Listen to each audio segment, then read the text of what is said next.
مقصود اصلی حاصل. اب جب یہ بن گئی تو بسا اوقات ہوتا کیا ہے، جو خرابی کہاں سے پیدا ہوتی ہے وہ یہاں سے پیدا ہوتی ہے کہ تنظیم کو مقصد بنا لیا جاتا ہے.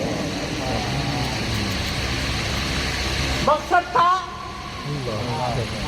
اللہ، کام، اللہ کا دین، اللہ کی رضا، اخلاص کے ساتھ. مقصد وہ تھا. بعد میں تنظیم مقصد بن گئی.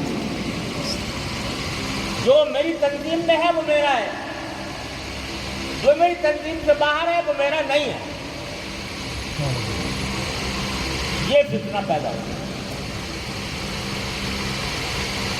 اور افسوس سے کہنا پڑتا ہے کہ اس فتنے نے مسلمان کو لڑا دیا.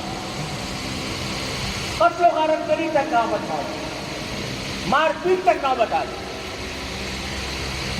بنگلہ دیش میں جو واقعہ پیش آیا، خون کے آنسو انصاف ہوتا ہے. وہ جماعت حضرت مولانا محمد الیاس صاحب رحمۃ اللہ علیہ اگر آج حیات ہوتے تو خون کے آنسو روتے اس واقعے کے اوپر جو پیش آیا.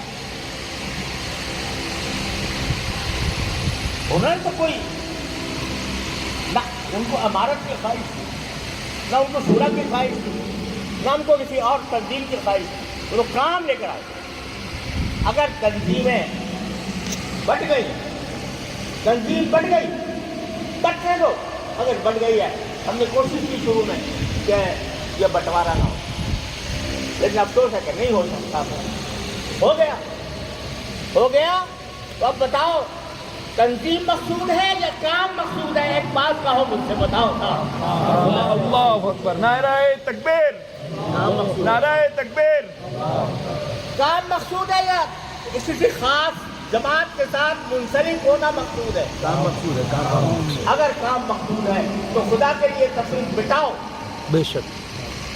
جو کوئی اللہ کا نام لے، جو کوئی اللہ کے دین کی طرف دعوت دے، اس کو خوش آمدید کہو، اس کو اپنا سمجھو، اس کے ساتھ محبت کا معاملہ کرو، اس کے ساتھ دشمنی مت رکھو. کیا اس بنا پر لڑو گے؟